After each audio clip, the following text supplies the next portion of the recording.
Olá, meus irmãos, tudo bom? Mais uma vez, bem-vindos ao canal da MESC. Que a paz do Senhor esteja com todos vocês. Estamos aqui mais uma vez, nos preparando para um bate-papo, um bate-papo de uma pessoa só, né? Mas, como nós não estamos ao vivo, né? Estamos gravando isso para vocês. é, Vocês podem, ao longo do nosso vídeo, deixar os seus comentários aqui, utilizar os canais da MESC, de comunicação, e-mail, grupo de WhatsApp para quem é membro da MESC, né? Mas mais uma vez seja bem-vindo, né? E que esse momento que nós vamos passar juntos aqui possa propiciar você aí um momento de aprendizado, de tirar dúvidas, de encorajamento, de motivação por esse teu trabalho que você faz aí na tua congregação, na tua igreja, tá? Nosso objetivo aqui é realmente é, trazer para você conhecimento, experiências, trazer para você aí engajamento, força, encorajamento pelo teu trabalho que você faz, porque nós sabemos o peso que é, a dificuldade que é, e às vezes o quão difícil é estar sozinho, né? Mas você não está sozinho não, tá? Tem um grupo de pessoas aí bem grande trabalhando em prol da, da sua atividade aí, engajadas aqui para poder te ajudar no que for possível, no que tiver ao nosso alcance aqui, tá? Então, conte conosco aí mais uma vez para ajudar no teu propósito aí. Nosso propósito aqui é louvar o Senhor com o que nós temos de melhor, com todas as nossas capacidades unidas, e isso é o que nós temos por objetivo, trazer o melhor para edificar o nome do Senhor, mas também para alcançar pessoas, né?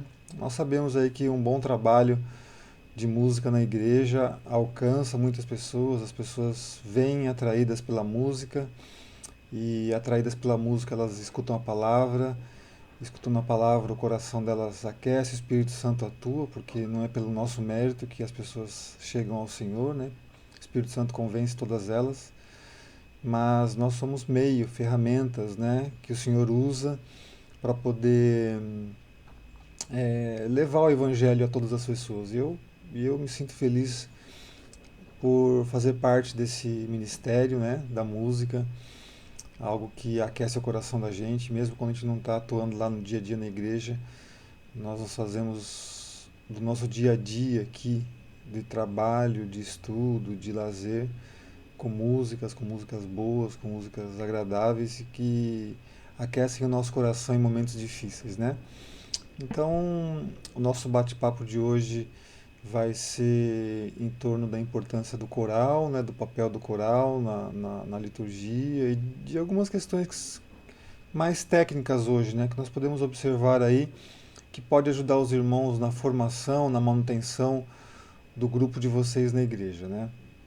Bom, é indispensável dizer que o grupo, o canto coral, faz parte da nossa liturgia assim há bastante tempo, mas ele vem perdendo um pouco de espaço aí, né? Vocês sabem disso. Assim como as orquestras vêm perdendo um pouco de espaço para os grupos instrumentais mais eletrônicos, né?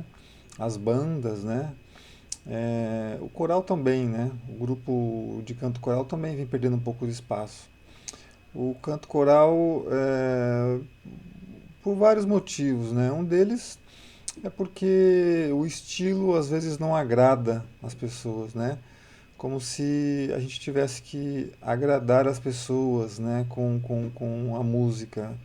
A gente se agrada da música quando a gente está com o nosso MP3 ali, né? Com o nosso celular, coloca no Spotify a música que te agrada. Mas quando se trata de liturgia, eu acredito que nós temos que ser um pouco mais cautelosos, né? Na escolha de música, de repertório, de estilo, né? Nós estamos num momento de louvor e adoração e temos que direcionar o objetivo da música para aquele fim, né?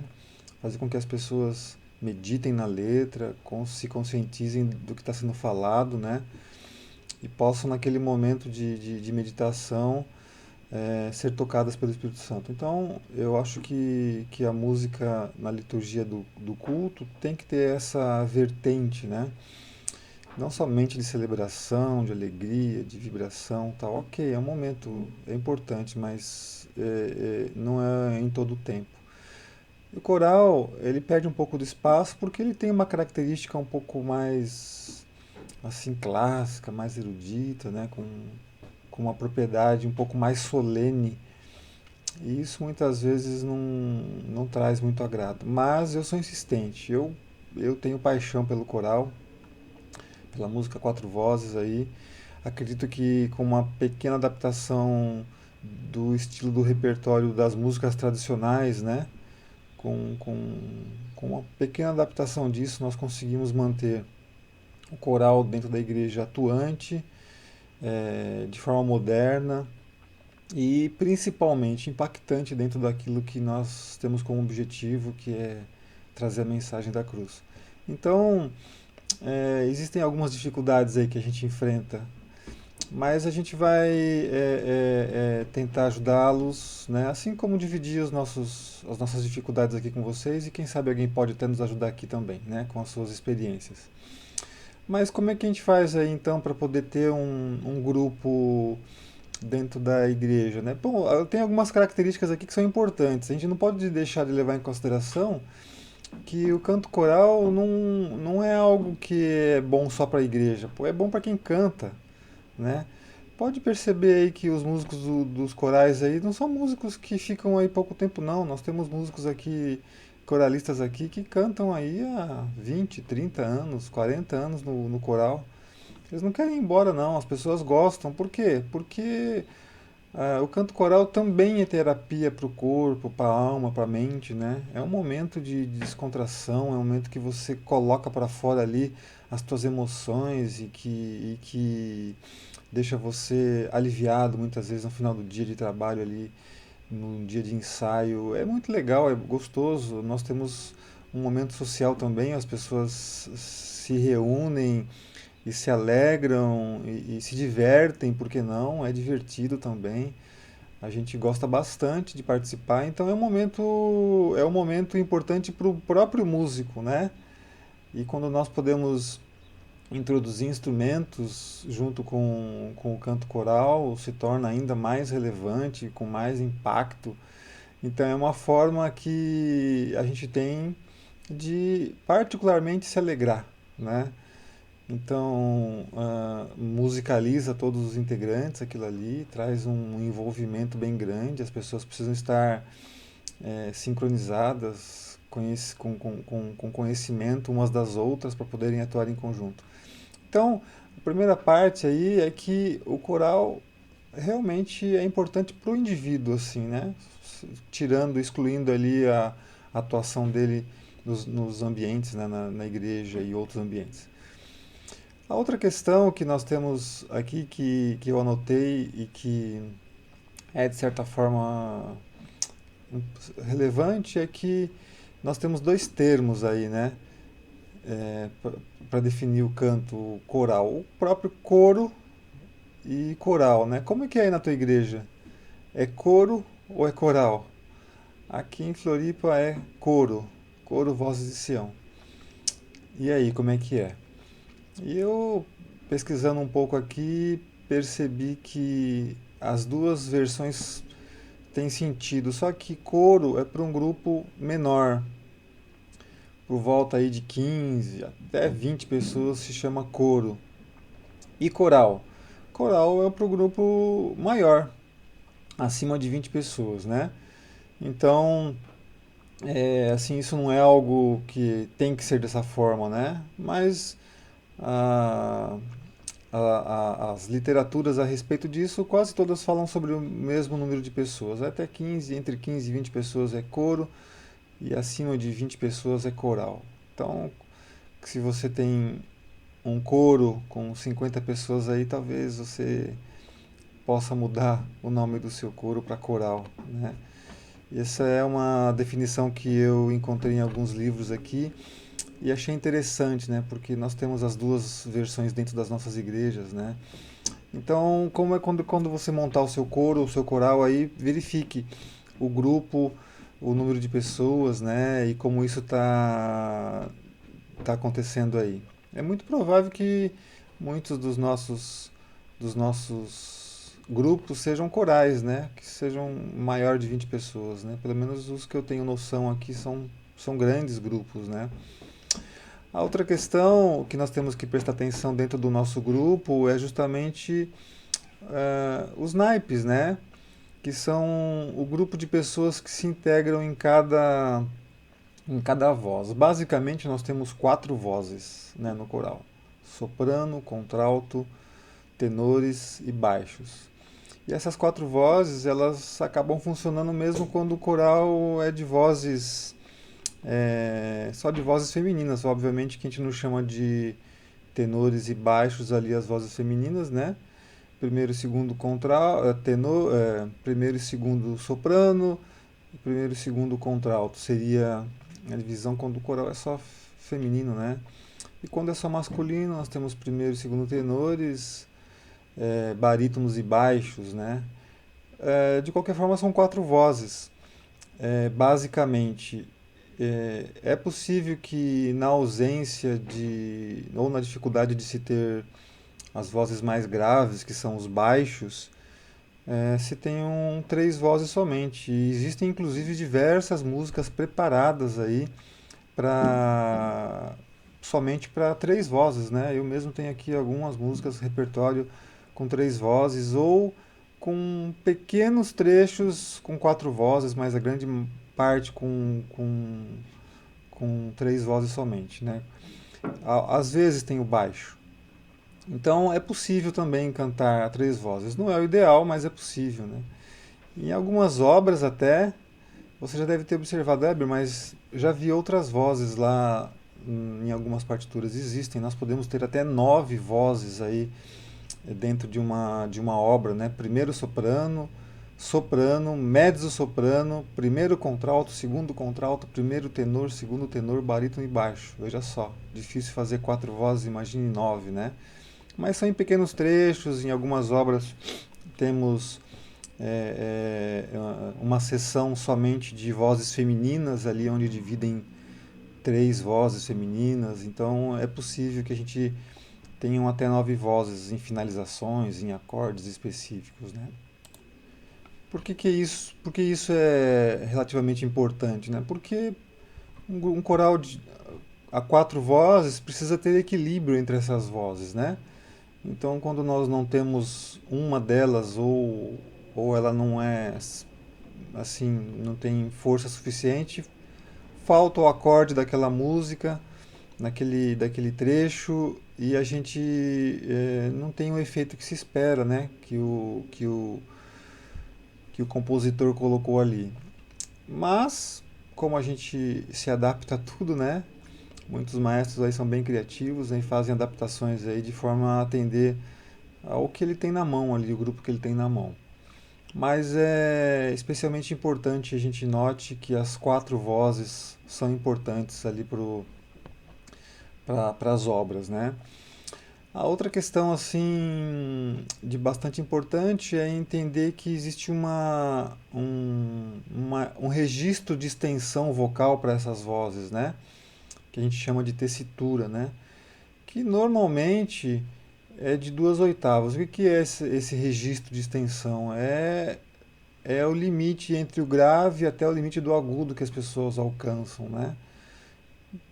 Isso varia bastante, mas o mais comum é que as pessoas tenham uma extensão de até duas oitavas de notas aí que a gente pode utilizar.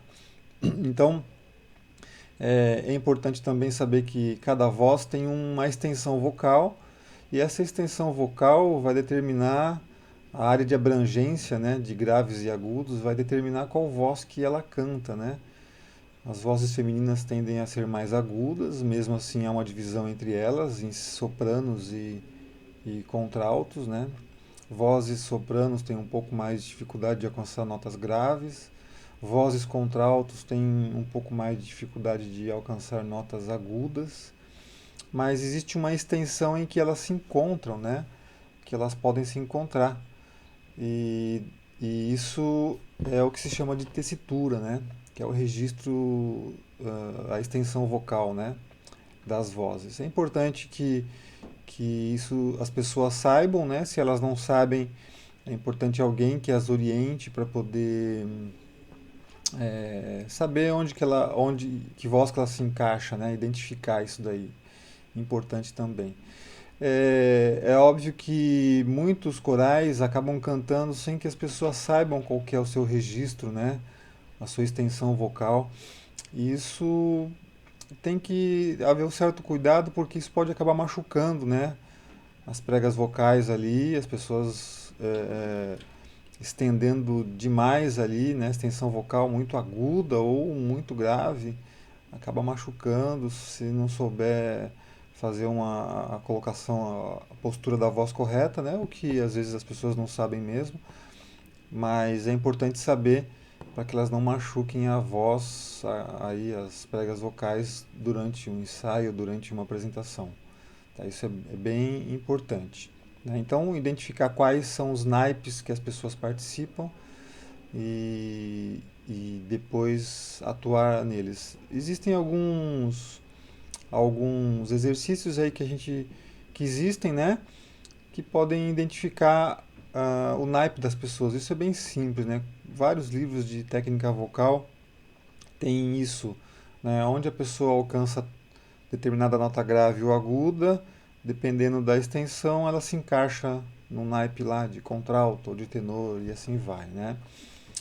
Em relação aí ao número de integrantes, né, que é outra dúvida bastante grande entre os dirigentes, né? Qual que é o número de pessoas que eu tenho por naipe? Bom, o que que dizem aí um pouco das literaturas a respeito disso, né? A gente tem lá 40 pessoas, eu coloco 10 em cada naipe, não é o ideal. Não é o ideal por quê? Porque as vozes agudas projetam um volume menor de voz do que as vozes graves.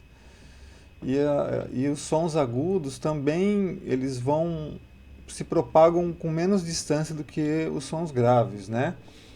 Obviamente que se isso acontece, eu tenho que diminuir então um pouco o som grave e aumentar um pouco o som agudo para que eles tenham uma equalização um pouco melhor. Então, se a gente tivesse aí um grupo de 15 pessoas, né? Nós dividiríamos como? Seis sopranos, quatro contraltos, três tenores e dois baixos. Isso seria mais ou menos uma divisão para 15 pessoas. Veja só que é uma divisão, parece que vai ficar estranho, né? 10 mulheres e 5 homens. Então, a intenção é que a gente coloque aí dois terços de mulheres e um terço de homens, né? 66, 65% aí de mulheres e o restante de homens, 30 a 35% de homens. Para que haja equalização, né? Entre as vozes aí, a propagação do som. Algo difícil muitas vezes, porque nós temos lá um grupo de interesse e a gente muitas vezes não pode dizer, não, não quero mais, né? Não tenho mais interesse em vozes do teu naipe. A gente acaba, como grupo que está dentro de uma igreja de forma voluntária, nós acabamos chateando as pessoas, né? E isso não é interessante que aconteça. Mas se nós estamos aí montando um grupo e temos interesse em ajustar algumas questões, né, dá para que modularizar um pouco melhor seria o ideal, que nós colocássemos aí 35% de sopranos, 30% de contraltos, 20% de tenores e 15% são os baixos.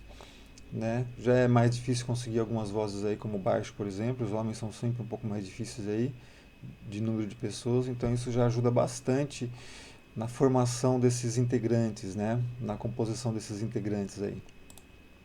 A outra questão também relevante é que os sopranos, eles comumente, né, em quase 100% dos casos, eles entoam a melodia, né? E a melodia é importante que se sobressaia entre as demais vozes, né? Então, é, é interessante que a melodia com sopranos tenha um número maior de pessoas mesmo, né? Então, esse é um dos motivos também, né? Então, quanto maior for o coral, né, a gente vai ter que tendo essa proporção um pouco mais levada a sério, porque vai dando mais peso para algumas vozes aí, né? É importante. E não é incomum você ver os corais com maior número de vozes femininas do que masculinas, né? Isso é algo comum de se ver. A outra questão aqui é para quem que é o coral, né? São para as pessoas que sabem cantar, são para as pessoas que cantam bem, são para as pessoas que sabem música, que fizeram técnica vocal, para quem que é o coral, né? Eu já fui do tempo que a gente tinha que ser um pouco mais estudado, né? Ó, não sabe cantar, não pode cantar no coral, né? Hoje eu já penso que nós podemos ensinar as pessoas, né? Nem todo mundo que não sabe cantar, e o problema não é de voz, né? Não vejo como um problema de voz, vocal, pode ficar de fora do coral, né? Acredito que todos podem cantar, né? Todos conseguem cantar, desde que ensinados, né? O problema maior é que as pessoas têm dificuldade de saber ouvir, não de saber cantar, né? E quando não conseguem ouvir, distinguir as tonalidades, os sons graves e agudos, elas também não conseguem reproduzir. Então, o que é bastante interessante de se fazer aí para que a gente possa introduzir essas pessoas ao canto coral, né? Que nós tenhamos um grupo de pessoas para serem ensinadas. Existem uma série de exercícios interessantes que podem ensinar as pessoas em um breve espaço de tempo a cantar. Então, se elas forem ensinadas, mesmo participando dos ensaios, né? Se elas tiverem um tempo durante a semana onde elas possam ser musicalizadas, né? Exercícios de graves e agudos, de reprodução de sons graves, de sons agudos, elas vão aos poucos adaptar os ouvidos à reprodução correta dos sons, né? E isso é um treino, não tem como ser diferente, né?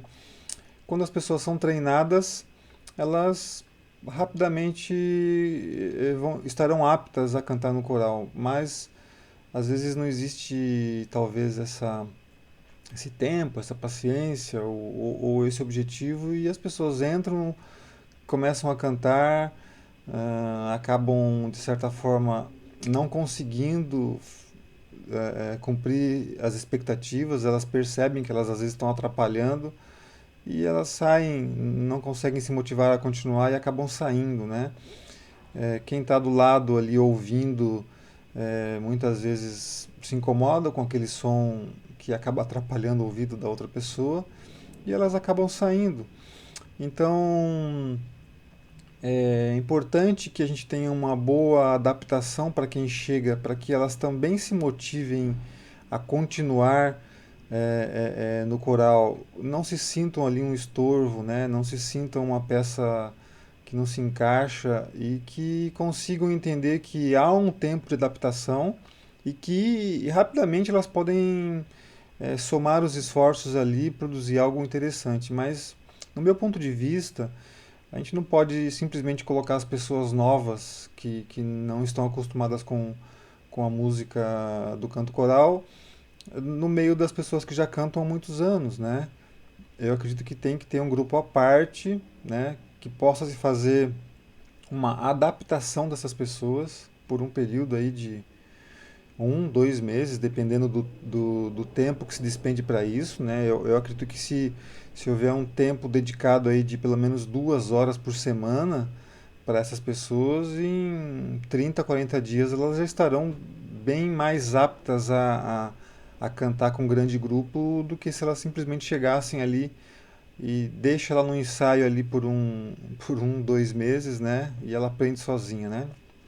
Então eu entendo que é possível, sim, que façamos uma imersão com essas pessoas à medida que elas vão chegando, né? para que elas possam se adaptar bem. Ah, mas a gente vai fazer um grupo toda vez que chega uma pessoa? Não, a gente pode fazer momentos de entrada no coral. Não, eu quero cantar no coral. Ah, que bom, quero cantar no coral. Então, ó, a partir do dia tal vai ter um grupo de pessoas que estão chegando e nós vamos iniciar uma preparação. Então, irmão, aguarda aí mais alguns dias, algumas semanas, né? Que a partir de tal data nós vamos fazer um grupo de adaptação ao coral e com algumas aulas, com alguns exercícios para que o irmão possa cantar. Então, se espera mais um pouquinho, começa esse grupo pode começar um novo grupo a cada 2 meses, né? Acredito eu. E a cada 2 meses nós temos entradas novas de integrantes para que a gente possa fazer as coisas de forma ordenada, irmãos. Eu sempre fui muito detalhista com isso, muito cuidadoso, de que se nós não somos profissionais, nosso cuidado tem que ser redobrado. Eu não sou profissional da música, né? Eu estudei música o suficiente para poder aprender o que é essencial para atuar dentro da igreja, mas eu também não sou profissional. Então, se eu não sou um profissional, eu tenho que ter um cuidado assim muito redobrado para não fazer algo que envergonhe, né, as pessoas e a igreja e tudo mais, o evangelho, né? Então, nós somos conhecidos porque fazemos um trabalho musical bem feito, né, de qualidade, né?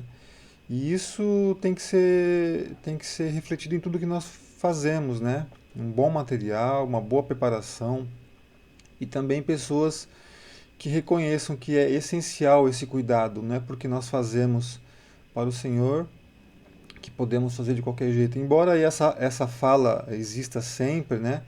Eu nunca vi ninguém falando isso, ah, não, dá para fazer de qualquer jeito. Nós não falamos assim, eu reconheço. Mas às vezes nós agimos, né? Quando nós não empenhamos um pouco mais de tempo, um pouco mais de cuidado para poder fazer. Então é importante que os membros, os novos membros, tenham consciência disso também, de que, embora seja para fazer para o Senhor, ele tem que se preparar para aquilo, ele tem que se dedicar àquilo, né? E não fazer quando sobra tempo, quando dá tempo, quando. Ah, eu não tenho nada a fazer de quarta-feira, eu vou cantar no coral. Não, a preparação tem que ser, a dedicação também tem que ser um pouco maior. De igual forma, a preparação dos maestros, né, e monitores, né? Hoje a gente tem poucos corais com figuras de monitores, que são os líderes de naipe, né? São aquelas pessoas que ajudam a passar as vozes, que separam as vozes para ensaios de naipes e que acaba trazendo aí um alívio para os ombros do maestro, né? Por que isso é importante a gente ter monitores, né? Primeiro que a gente não vai estar disponível 100% do tempo. Nós precisamos de alguém que nos substitua na nossa ausência. Segundo que a minha grande preocupação, sempre que eu estive à frente de qualquer coisa, seja no trabalho da igreja, seja no trabalho do dia a dia meu profissional, é saber quem é que me substitui na minha ausência, quem é que fica no meu lugar, né? Se a gente não preparar ninguém, nós também nunca teremos oportunidade de fazer coisas diferentes, né? Então, dentro do coral ali, do coro, nós precisamos de ter as pessoas preparadas, né? Então, se tem alguém que se destaca um pouco mais, incentiva a estudar música, incentiva a se preparar um pouco mais, dê oportunidades, né? Não é porque eu sou o primeiro maestro que eu não vou dar oportunidades para as outras pessoas, não. Prepare as pessoas. Se tem alguém com um pouco mais de experiência musical ou com habilidade, coloque ela para fazer um ensaio, para preparar, para reger no ensaio, para, quem sabe, até reger uma música durante um culto, né? Prepare essa pessoa, que são seus monitores, que eles estejam aptos a te substituir. A gente garante a continuidade do trabalho do grupo, que não depende só de uma pessoa. E também preparamos outras pessoas a fazer. Eu não tive problemas com isso e, pelo contrário, já descobri, treinando pessoas, descobri pessoas muito mais habilidosas do que eu. E isso não é problema nenhum. Em algum momento, falar assim, amigo, continua daqui porque você é muito bom. Existem pessoas talentosíssimas. E um dos trabalhos aí dos dirigentes é descobrir esses talentos, incentivar esses talentos e capacitar esses talentos para que eles possam dar continuidade ao trabalho, sim. Tá? Você não vai ficar ali muitas vezes pelo resto da sua vida, né? E às vezes por uma necessidade profissional ou de família você não pode estar presente. E aí, o trabalho não vai, não faz, não é feito? Não. Nós temos sim que preparar uma, duas, três, quatro pessoas, quantas forem necessárias para que a gente possa ter o alívio em algum momento ou para que o trabalho não se finde, né? Porque você não está presente. Então, capacitar monitores eu acho assim essencial, tá? Busque pessoas dentro do teu grupo que possam te ajudar a fazer o teu trabalho aí, tá bom? Igualmente, o maestro também é uma pessoa que precisa ter um conhecimento básico. Não é quem diga que não, né? Não, o maestro não precisa ter conhecimento básico, assim, tem que ser só ter musicalidade. Particularmente eu discordo, né? Eu acho que se você está à frente de um grupo musical, conhecer de música é algo importante, né? Como é que você vai guiar as pessoas se você também é cego para aquele assunto, né? Então é importante que você tenha conhecimento básico de música, básico de notação musical, de harmonia, que você conheça tonalidades, né? Que você tenha interpretação, leitura musical, né? Consiga dividir as partes, né? De forma básica, não excepcional, né? Se quanto mais conhecimento melhor, obviamente, mas para que você possa dar andamento a um trabalho, criar um grupo, conhecer de música é um princípio, né? Para que você possa fazer. Ninguém deveria ser chamado, né, para montar um coral, como já vi em outros locais, né, sem conhecimento. Ah, eu canto, mas eu não conheço muito de músicas, mas eu canto bem. E aí, às vezes, ela é colocada para criar um grupo, né? Às vezes aquele grupo não vai muito longe ou muito adiante por conta disso, por falta de alicerces musicais ali, né? Bases musicais e conhecimento que darão segurança para as pessoas, né? As pessoas também se sentem inseguras quando não tem à sua frente lideranças que possam dar a elas, assim, segurança no que estão fazendo, né? Então é importante que o regente e os monitores, né, tenham conhecimento. Que o regente, principalmente, né, e que o regente prepare esses monitores de forma adequada para que possa apoiá-lo e tudo mais. Então é essencial, tá, que isso, que esse conhecimento exista. E o maestro na sua atuação, né? Como é que ele deve ser, né? Bom, aqui nós temos vários estilos, né? Particularmente, eu acredito que o maestro deve ser alguma pessoa mais discreta, né? Possível, mas que seja intenso no sentido de trazer segurança ao grupo, né? Fazer os seus movimentos serem interpretados de forma correta, sincronizar o coral nas suas vozes das pessoas, né? Então, eu sempre achei dessa forma, né? Embora eu já vi diversos estilos de regência de maestros assim, eu procuro ser bastante discreto, né? Sem que eu não seja o centro das atenções, né? O maestro, ele não deve ser o centro das atenções, né? Ninguém vai ouvir num concerto aí, vamos lá, profissional, eu quero ver o maestro reger. Não, eu quero ver a orquestra tocar, eu quero ver o coral cantar. A gente não vai para ver o maestro, né? Mas ele é parte importante desse grupo, no sentido de que deve ser a pessoa que sincroniza as vozes, que traz a interpretação, que passa o sentimento para as pessoas que estão interpretando a música e que seja uma pessoa assim intensa no sentido de que passe todos esses elementos ali para o grupo, mas discreto, né? Eu eu vou deixar aqui na descrição do vídeo para vocês dois vídeos aí de dois corais bem distintos, né? Um deles aqui mostra um maestro assim muito discreto, assim muito sutil, mais intenso em alguns momentos necessários para que ele possa passar para o grupo que ele quer, né? E também nesse vídeo mostrar para vocês o que um grupo bem sintonizado, assim, bem treinado pode fazer. Esse grupo é o grupo de meninas cantoras da Armênia. Essa interpretação da música Edelweiss que me encanta assim de uma forma, nossa, eu não me canso de escutar essa interpretação. Foi gravada, eu acho que de um celular, tá? Em um teatro, eu não sei aonde, se é na Europa ou se é nos Estados Unidos, eu acredito que seja na Europa. Mas percebam nessa interpretação a postura do maestro, né? Ele até tem uma camisa lá diferente que dá para ele liberdade de movimento. Eu achei muito interessante aquilo, eu nunca tinha visto daquela forma, mas o uniforme dele, percebam, é adequado à necessidade dele para que ele tenha liberdade de movimento dos braços. A sutileza dele em relação ao grupo, né, dos movimentos que ele faz. E também observem o coro das meninas, né, o grupo de meninas ali. Primeiro, como elas interpretam esses movimentos que o maestro faz. Veja só que interessante.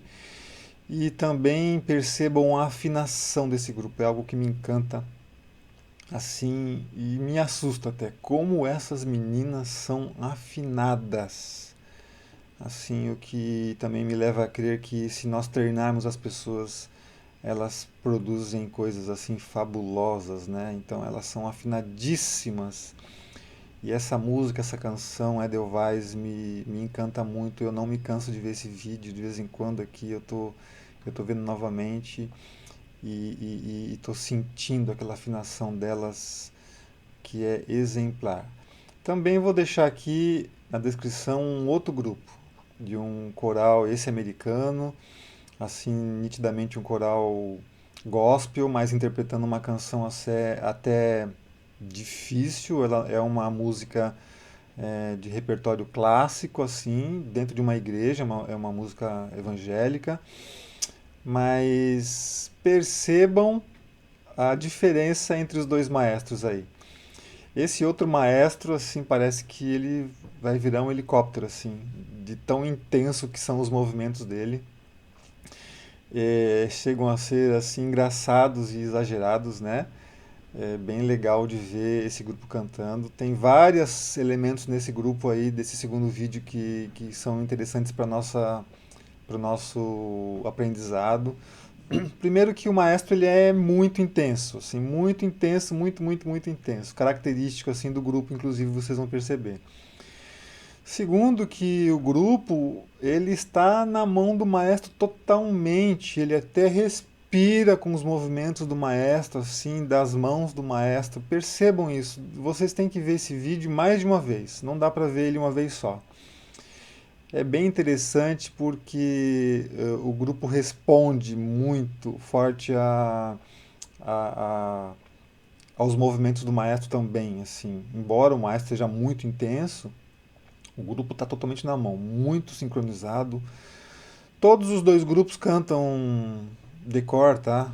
Isso é algo que a gente luta bastante, né? É possível com muito treino, com muito ensaio, né? É possível sim, então todos os dois cantam decor, mas os dois grupos são muito interessantes. Nesse segundo grupo, né, do coral gospel americano aí, percebam que eles tocam com piano e com bateria. Eu achei fantástico. E a bateria não é algo assim fora descompassada ou fora do contexto, como eu quis dizer, né? Ela está bem dentro do contexto ali, interpretando a música de uma forma assim que para mim inusitada. Eu nunca tinha visto isso. Eu achei fantástico a interpretação, né? O pior de tudo é que ela se encaixa ao movimento do coral ali, uma música que não é fácil, difícil, de caráter assim mais erudito, e eu achei fenomenal, irmãos. Percebam aí, vejam o que vocês acham desses dois vídeos aí. São bem distintos, né? Um é bem suave, bem sutil, de extrema afinação, e o outro é bem mais intenso, bem mais com mais energia, as duas com interpretações distintas e bem legais. Coloquem nos comentários aí, veja o que vocês acham disso, né? Isso para dizer do papel do regente, né? Um muito sutil, o outro muito intenso, mas o papel do regente ele é muito importante. Por quê? Porque é quem passa a interpretação. Eu vejo que dentro da igreja, né, dentro do contexto evangélico, é a pessoa que recebe a inspiração. Por isso que o trabalho do maestro ele não se restringe somente a dirigir o grupo, né? O grande trabalho dele começa na escolha do repertório, né? Eu acho que o Senhor tem que falar com o nosso coração primeiro, antes de tudo, antes de todo mundo, né? Nós temos que nos preparar para que o Senhor fale conosco, para que ele nos dirija a escolher o repertório. Primeiro, que ele, e segundo, né, que a gente possa interpretar aquilo, a traduzir, transmitir aquilo. Então, isso não é um trabalho simples de que se é feito no arquivo, essa aqui é muito boa. Eu não consigo fazer dessa forma, né? Eu penso na música dias antes, semanas antes, aquilo vem para o meu coração, eu ouço ela aqui, ouço interpretações, eu venho olhar a música para que ela fale comigo primeiro, né? E às vezes aquilo fala tão fortemente, né? Você já imagina as pessoas cantando, você já imagina as pessoas interpretando, você já imagina o culto com aquela música. Então, o maestro ele não tem a função somente de ensaiar e reger o coral durante o culto, né?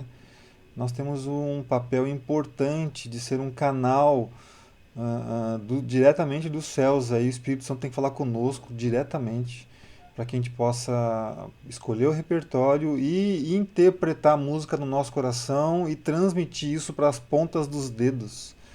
E isso é algo difícil de se fazer, não é simples, irmão, mas é totalmente possível, depende de nós, né? Eu não me esqueço as minhas influências aí de regência, uma delas é o Giba, né? O Massambani. Eu me lembro dele lá em São Paulo quando eu tocava lá, né, no Belenzinho, e eu era principiante lá ainda, e o Gilberto era maestro do coro e da orquestra. Eu me lembro das regências dele assim, que era algo fantástico. Infelizmente não tenho nenhum vídeo aqui, eu vou tentar achar para colocar na descrição, mas eu não garanto. O Gilberto fazia o coral respirar, né? Ele fazia o coro respirar junto com ele, nos momentos corretos, de tamanha influência que era a regência dele, o sentimento que ele estava ali naquele momento, e ele passava aquilo para o grupo de uma forma muito intensa. Então é um dos grandes regentes aí que eu tenho, que influenciam a minha regência, inclusive, é daquilo que eu aprendi com o Giba. Então eu acredito que o maestro tenha essa incumbência de escolher o repertório, de interpretar aquele repertório, de que o Senhor fale com ele antes dele começar o ensaio, para que ele possa preparar as vozes, para que ele possa colocar a intensidade das dinâmicas, para que a ênfase naquilo que precisa ser enfatizado seja que aconteça de forma correta, né, e que o que precisa ser comunicado seja comunicado. Então, esse é um papel que eu acredito que seja importante, né?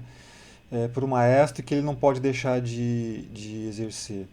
Eu estou aqui concluindo a minha fala, né? Nós temos muitos outros assuntos assim bastante importantes para a gente poder discutir, que a gente vai deixar para outros vídeos, né?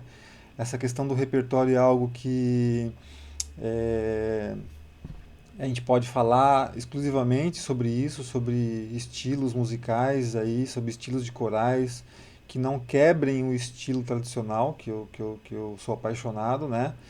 Mas que a gente possa discutir em outros momentos, né? E sobre formas de preparar um ensaio especificamente, né? Sobre a utilização dos kits, que eu sou bastante favorável, dos kits de ensaio. Eu não gosto muito de playback, mas já utilizei, mas não sou muito chegado no playback porque eu acho que ele se torna o regente, né? Você só é um repetidor ali do ritmo do playback. Eu não gosto muito não, mas se for necessário utilizar em alguma situação, a gente acaba utilizando, né? Então, que a gente possa, em alguns momentos, discutir isso daí, tá, irmãos? Eu agradeço bastante aí a diretoria pelas oportunidades. Eu estou aqui de forma interina, como o maestro João falou para vocês, mas contribuindo com aquilo que eu posso contribuir, de forma que a gente possa fazer com que alguns maestros, né, talvez aquilo que eu disse para vocês aqui já seja algo de conhecimento para muitas pessoas, né, mas pode ser que tenha algum maestro que esteja começando com dificuldade de preparar algumas coisas e que essa fala possa ajudá-lo a facilitar o seu dia a dia, né, ou a preparação, a construção, ou a equalização, ou até mesmo fazer alguns ajustes que são necessários, né? Então, que Deus abençoe todos vocês, que todos vocês possam ter muito êxito nesse trabalho que é tão, tão admirado, tão louvável, né? Todo voluntário, feito com os próprios recursos, na maioria das vezes, mas que o Senhor possa recompensar todos vocês por esse grande trabalho que vocês estão fazendo. Contem conosco aqui da MESC, continuem contando, nós trabalhamos de forma incansável, também incessante, para que as boas práticas musicais sejam alcançadas por todos vocês. Amém? Que Deus abençoe vocês e deixem aqui nos comentários aí as suas impressões ou utilizem os canais da MESC para fazer os seus questionamentos. Ok, meus irmãos? Deus abençoe. Tchau, tchau.